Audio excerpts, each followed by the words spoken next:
하나님께서 우리에게 주시는 말씀은 신약성경 마태복음 20장 25절에서 28절까지의 말씀입니다. 신약 34쪽입니다.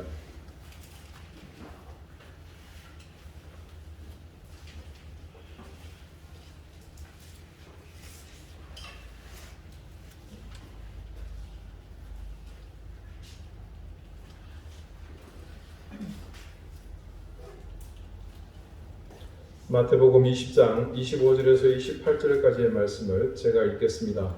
이제 다 같이 자리에서 일어나 하나님의 말씀을 경청하십시오.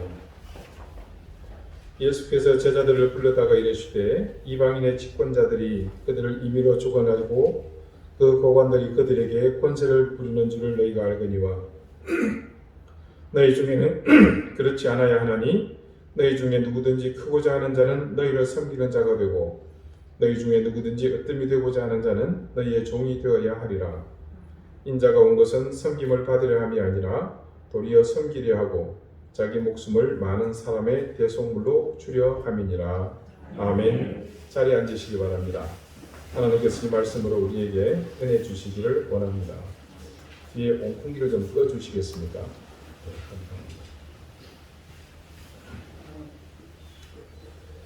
그렇지 않아야 하나니 라는 제목으로 오늘 하나님의 말씀을 증거합니다. 목로주즘이라는 노래로 잘 알려진 통기타의 가수 이현실 씨의 대표적인 노래 중에 역이라는 노래가 있습니다. 여기서 역이라는 것은 기차가 서는 그 역을 말하는 것이 아니라 거꾸로를 의미하는 그때의 그 역입니다. 러시아 노래라고 전해지는데 좀 그 멜랑콜리한 가수 양병집 씨가 번안을 했다고 합니다. 또 나중에는 그 요절한 가수 김광석 씨의 앨범에도 수록된 적이 있는 노래입니다. 이 노래의 가사가 참 재미있습니다. 제목에서 짐작할 수 있듯이 모든 역으로 거꾸로 되어 있습니다. 가사의 내용이 이렇습니다. 두 바퀴로 가는 자동차, 네 바퀴로 가는 자전거, 물속으로 나는 비행기, 하늘로 뜨는 돛담배, 복잡하고 어지러운 세상 위로 오늘도 애드벌룬 떠 있건만 포수에게 잡혀온 잉어 한 마리 한숨을 내쉰다. 시퍼렇게 멍이 든 태양, 시뻘겋게 물이 든 달빛, 한겨울엔 수영복 장수, 한여름에 털장갑 장수, 복잡하고 어지러운 세상 위로 오늘도 애드벌룬 떠 있건만 태공에게 잡혀온 참새 한 마리 눈물을 삼킨다.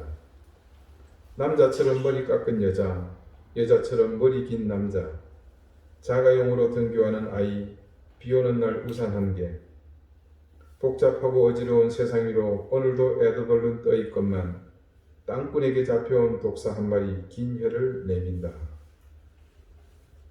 모든 게 거꾸로입니다. 그런데 어떤 것은 거꾸로가 아니라 조금 모순되고 혼란스러운 것도 있습니다. 노래 가사가 영 부자연스럽고 조화롭지 못합니다. 한마디로 엉망진창, 뒤죽박죽입니다.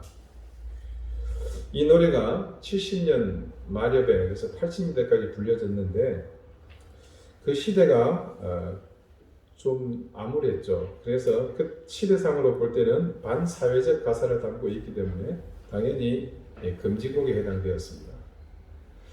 이 가사 가운데 모순인 내용을 담은 가사 외에 반복되는 구절이 있습니다. 복잡하고 어지러운 세상 위로 애들은 떠 있건만 이라는 가사입니다. 가사의 모순과 부조화의 이유가 어디에 있는지를 암시하고 있죠. 여러분, 우리가 사는 세상이 이 노래 가사처럼 된다면 어떻게 될 것 같습니까? 어떻게 되긴 난리가 나는 거죠. 그런데 성경에도 이와 비슷한 구절이 있습니다. 이사야서 11장 6절에서 8절과 65장 25절에 이런 내용이 있습니다.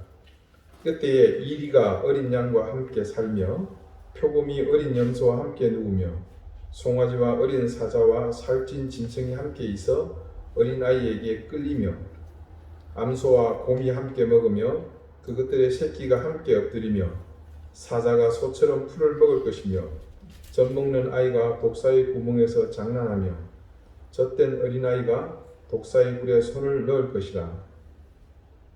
이리와 어린 양이 함께 먹을 것이며 사자가 소처럼 짚을 먹을 것이며 뱀은 흙을 양식으로 삼을 것이니 나의 성산에서는 해함도 없겠고 상함도 없으리라.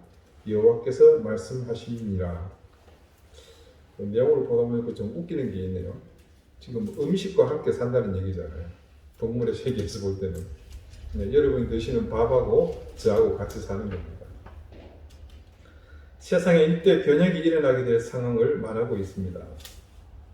이사야서에서 이런 말씀을 하게 된 배경은 간단합니다. 이제 이 땅을 다스릴 메시아가 도래하게 된 이후에 일어날 상황을 말하고 있는 겁니다. 그때는 하나님이 온전히 다스리는 세상이 오게 될 테니 모든 것이 변하게 될 것이다. 그것을 상징하는 말로 이 말씀을 통해서 비유로 우리에게 증거한 것입니다. 여러분, 우리가 살고자 하는 복음적인 삶, 그 삶의 방식을 한마디로 요약하면 세상에서는 뒤집어 보고 거꾸로 산다고 말할 수 있습니다. 한번 생각해 봅시다. 우리는 매주일 무언가 믿어야 할 분명한 사실들을 하나씩 지금 들춰내고 있습니다. 그 내용들을 여러분 일일이 다 기억하시기는 어려우시겠지만 그래도 기억을 한번 더듬어 봅시다. 제가 매주일 무엇을 믿어야 할 것인가 라며 던지는 화두들이 여러분의 처지에서 하나라도 당장 그렇게 해야 되겠다. 혹은 이렇게 하면 돈이 되겠구나. 그도 아니면 이렇게 믿으면 지금 어려운 형편이 좀 나아지겠구나 하는 것이 있었습니까? 여러분 집에 가셔서 지난 주부를 뒤져보시고 또 유튜브에 올라가 있는 제가 선포한 설교 말씀을 한번 들어보십시오. 말씀을 전하는 제 입장에서도 마찬가지입니다만은 선뜻 그래 이렇게 꼭 지금부터 바로 해야겠구나 라고 바로 실천해야겠다는 의지가 생기는 말씀은 없습니다. 우리가 바르고 정직한 믿음을 가지면 사실 그동안 믿어왔던 세계관과 인생관, 거기에 대하여 가치관과 다른 여러 관념들, 심지어 여러분이 오랫동안 습관처럼 길들여진 신앙관마저도 온통 뒤집어집니다. 마치 갈릴레이나 코페르니쿠스 이전에 지구가 모두들 평평하다고 믿었는데, 그리고 천체가 이 지구를 중심으로 모두가 움직인다고 믿었는데, 그 사람들이 우주를 볼 수 있는 대구경 허블 망원경으로 우주의 실체를 보고 난 뒤에 생각이 뒤집어지는 것과 같습니다. 이런 복음의 가장 근본적인 능력이며 이런 복음의 힘이 가진 본질적인 근원은 바로 오늘 예수님의 부활에 이르러서 비로소 완성이 됩니다. 대구경 망원경으로 세상을 보면 알지 못했던 세상이 환히 드러납니다. 그처럼 부활의 망원경으로 보면 눈에 보이지 않던 세계가 우리에게 드러납니다. 그때 무엇보다도 우리가 깨달아 알게 되는 것이 있는데 그것은 우리의 목숨이 전부가 아니라는 사실입니다. 육신이 전부가 아니고 물질이 전부가 아니고 또 다른 것이 있다는 사실이 명확하게 드러납니다. 죽음이 끝이 아니라 영원한 것이 있고 영원한 세상에 있다는 사실이 드러납니다. 그리고 그 모든 것의 중심에 창조주 하나님이 존재한다는 사실이 비로소 분명하게 믿어집니다. 그런 사실을 알게 되고 또한 창조주 하나님의 섭리를 온전히 믿게 되면 내가 내 삶의 주인이 아니라 하나님이 내 삶의 주인 되심을 깨닫게 됩니다. 사람과 사람 사이의 우연과 사고와 또 범죄를 통해 만들어가는 것이 통속적인 역사에 대한 인식입니다. 그런데 부활의 망원경을 통해서 보게 되면 그 안에 그리고 그 위에 보이지 않는 하나님의 손이 모든 것을 섭리하고 계심을 우리의 눈으로 똑똑하게 볼 수 있습니다. 여지껏 우리는 온전한 안경을 소유하지 못했기 때문에 내 눈으로 보는 모든 것은 세속적인 것에 국한될 수밖에 없었습니다. 그러나 부활의 신앙으로 새로운 눈을 통해 보면 우리 각자가 하나님의 손에 의해 빚어진 존재라는 사실이 뚜렷하게 보입니다. 그렇게 우리는 세상을 바라보는 모든 관점이 새로워지게 됩니다. 이전에는 몰랐습니다. 내게 하나님의 뜻하시고 계획하심이 있다는 사실을 말입니다. 몰랐기 때문에, 그래서 세상적 성공을 위해서 내달릴 수밖에 없었습니다. 열심을 다했습니다. 하지만 여러분, 지난주 말씀과 같이 바울이 헛된 방향을 향해서 부질없는 열심을 냈듯 우리 역시 이 땅에서 몇십 년으로 끝나는 그 생을 향해서 마치 불을 보고 달려드는 불나방처럼 그렇게 살았던 겁니다. 우리가 부활의 새로운 신앙으로 다시 보면 우리의 삶이 이 땅에서의 수십 년에 끝나지 않고 죽음의 단계를 넘어 영원한 차원으로 계속됨을 알게 됩니다. 그래서 지금껏 내가 알던 성공, 내 욕망을 성취하려는 자아 성취를 넘어 하나님의 뜻을 이루는 삶으로 그 삶을 향해 나아가게 됩니다. 주님의 부활을 통해서 우리가 세상을 보게 되면 이처럼 모든 것이 뒤집히게 됩니다. 그리고 거꾸로 보이게 됩니다.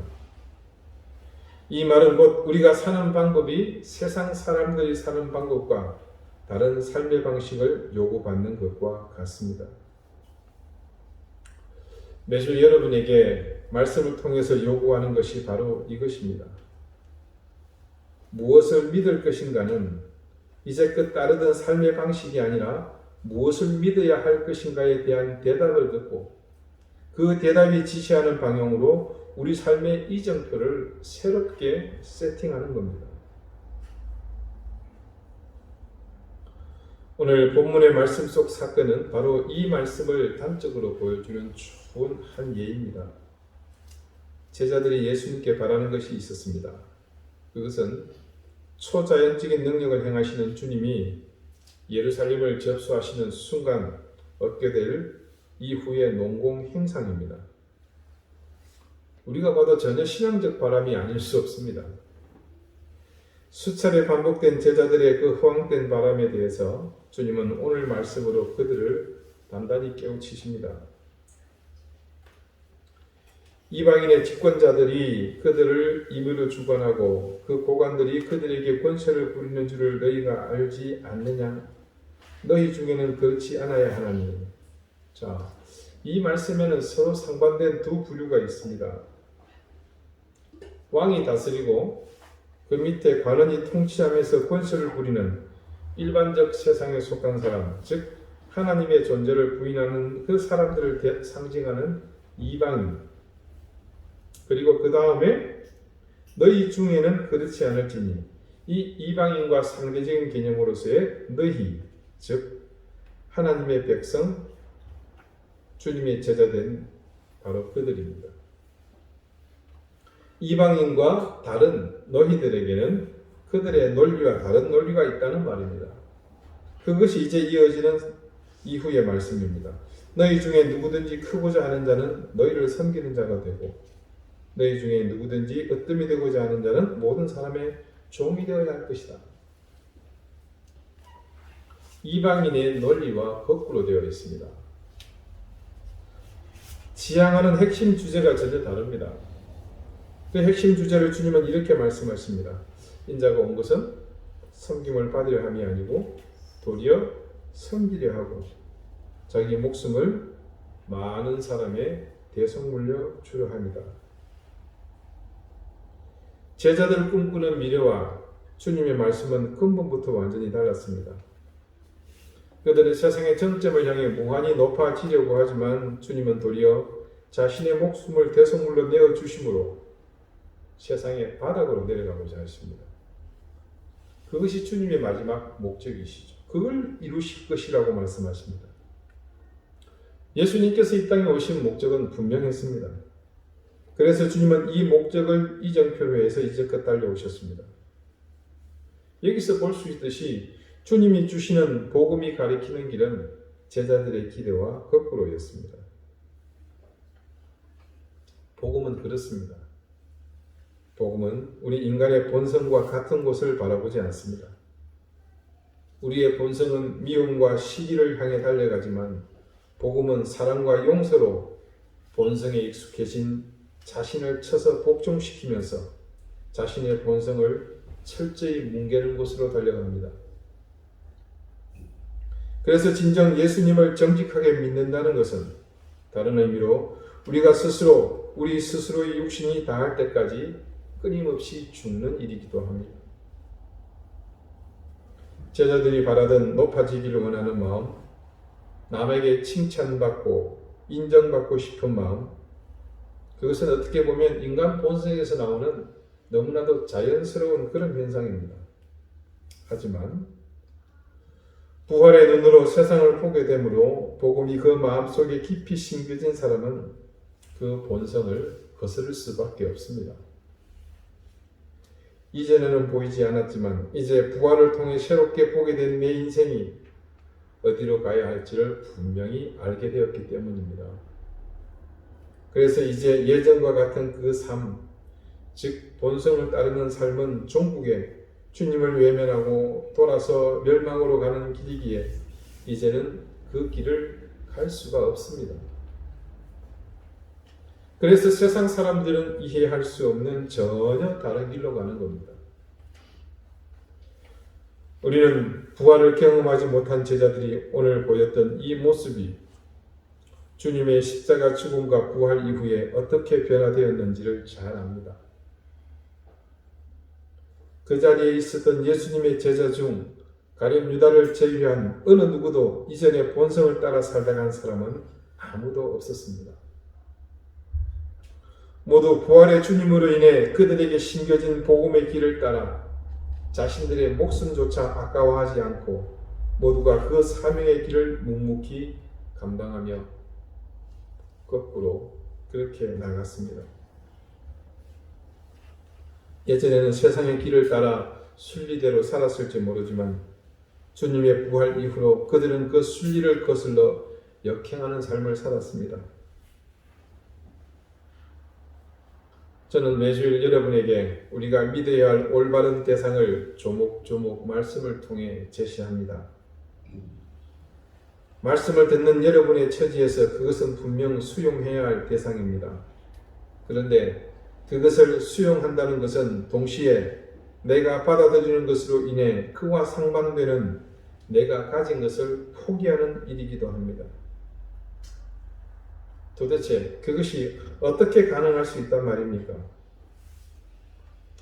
부활하신 주님의 능력을 덧입지 않고는, 그분이 주신 그 부활의 안경을 쓰지 않고는 도무지 그리할 수 없습니다. 우리가 부활의 은혜로 이제 예수님을 믿는다는 것, 그래서 복음을 내 마음속에 받아들인다는 것, 그로 인해 말씀이 살아 역사하는 삶을 사는 것은 순전히 인간적인 눈으로 본다면 미련하고 어리석고 참으로 우둔한 일일 수 있습니다. 이제부로는 정직해야만 하니 금전적인 손해를 볼 수 있습니다. 거룩해야만 하니 육신의 즐거움과 쾌락과 또 안락함을 제한받을 때도 많아질 겁니다. 심지어 이유 없이 오해받고 모든 수고를 하여도 사람으로부터 아무런 인정을 받지 못할 때가 부지기수일 겁니다. 거기에는 우리 육신의 본성을 만족시킬 만한 요소가 전혀 없기 때문에 우리는 가끔씩 지칠 것이고 또 시험에 들 것입니다. 그리고 또 내가 가는 길이 진정 옳은 길인가 그렇게 깊은 회의감에 빠지기도 할 것입니다.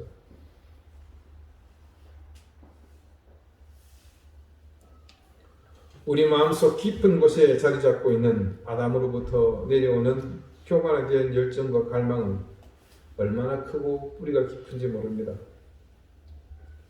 우리는 겸손한 가운데서도 교만이 꿈틀거리고 남을 섬기는 그 자리에서도 속에서는 내가 나를 드러내기 위한 끝없는 욕망의 끈을 놓을 수 없을지도 모릅니다. 여러분, 그런 순간이 오실 때면 여러분의 힘으로 감당하려 하지 마십시오. 이미 그런 유혹과 혼돈은 우리 주님이 십자가 위에서 모두 감당해 주셨습니다. 그러므로 우리는 단지 그렇게 죽음으로 모든 것을 감당하시고 우리를 위해 부활하신 주님의 그 능력을 기대기만 하면 됩니다.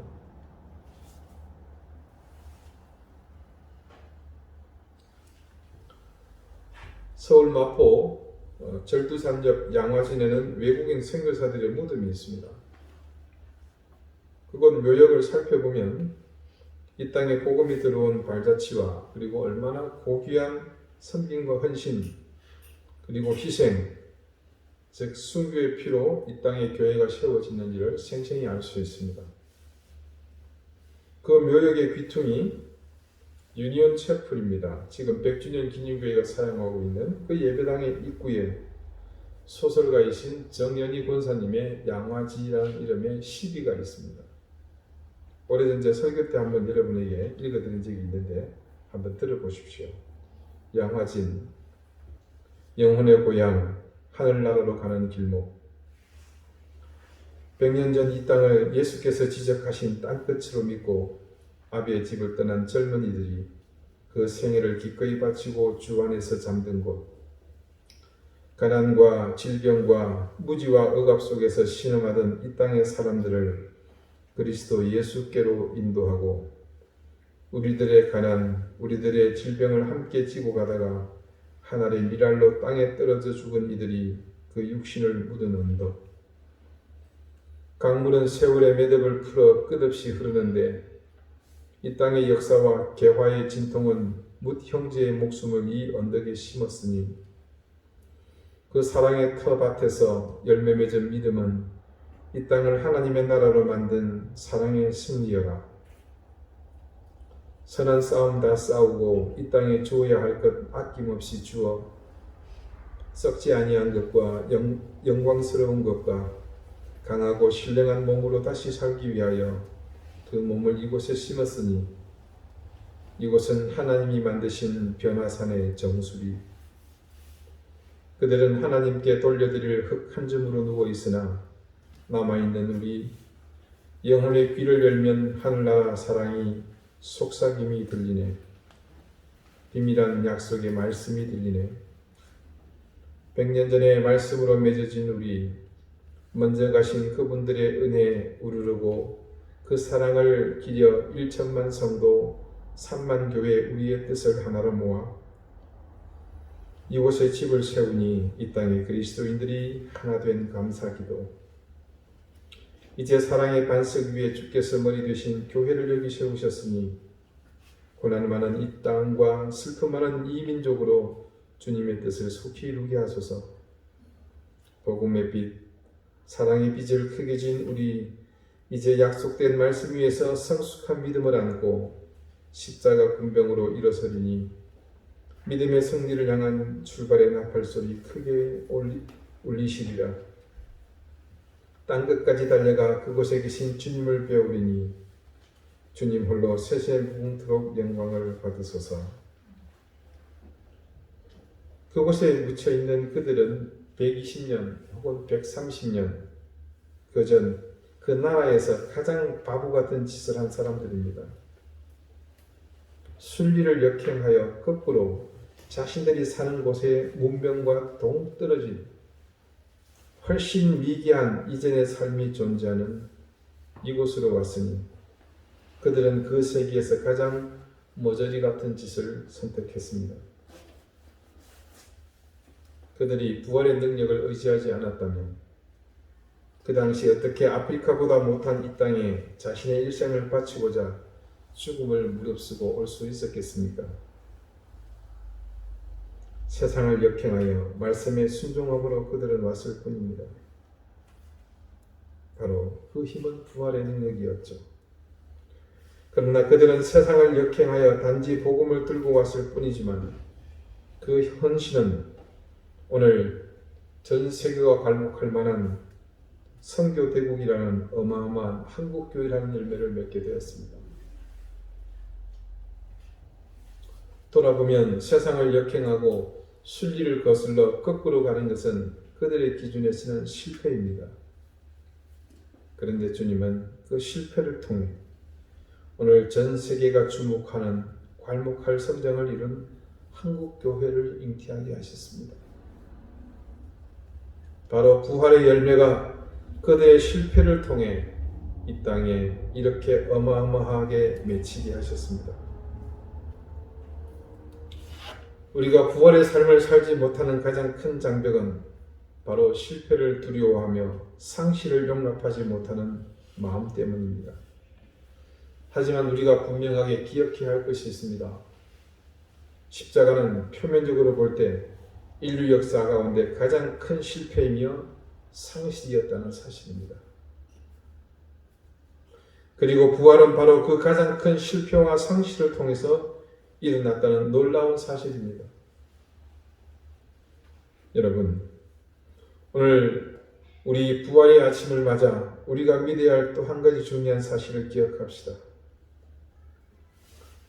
복음의 삶으로 인해 우리가 당하는 모든 실패와 상실 앞에서 절망하지 맙시다. 그것은 우리에게서 주님의 부활을 부정하는 것과 같은 삶입니다. 주님은 우리의 실패와 상실을 통해 우리의 삶의 위대한 부활의 열매를 맺게 하시는 분이십니다. 우리가 복음으로 인해 더 나가지 못하고 비록 나는 그곳에 실패자로서 있게 될지 모르나 우리 주님은 부활의 능력으로 위대한 복음의 열매를 맺게 하실 것입니다. 저는 복음으로 인해 겪을 여러분의 실패와 상실의 가치를 믿습니다. 그리고 여러분의 그런 실패와 상실을 응원합니다. 그리고 그 실패와 상실을 위대한 부활의 열매로 변화시킬 주님을 찬양합니다. 기도드리시겠습니다. 주님께서 십자가 위에서 보여주신 위대한 역행을 찬양합니다. 부활의 생명의 열매를 맺게 하시기 위해 그 십자가 위에서 이루신 위대한 실패와 상실을 또한 찬양합니다. 오늘 주님 때문에 세상의 승리를 순리를 역행하며 거꾸로 가고자 하는 모든 주님의 자녀들을 기억해 주십시오. 코로나로 인해 얼어붙은 이 땅에 오늘 어느 때보다도 부활의 능력은 절실한데 우리가 실패와 상실이 두려워 마땅히 해야 할 일을 주저하고 있습니다. 주님, 마땅히 해야 할 그 일, 그리고 마땅히 믿어야 할 그 정직한 믿음을 외면하지 않게 해 주십시오. 부활의 능력이 오늘 우리의 실패와 상실 속에서 새로운 생명의 열매로 화할 것을 우리는 믿습니다. 주님, 우리를 붙드시고 더욱 담대하게 해 주십시오. 부활의 열매가 결코 작지 않음을 확신하며 오늘 당당히 거꾸로 나가는 우리 되게 해 주십시오. 우리를 위해 세상 모든 순리를 거스르며 십자가에서 죽으셨으나 다시 부활하신 예수 그리스도 이름으로 기도드립니다. 아멘.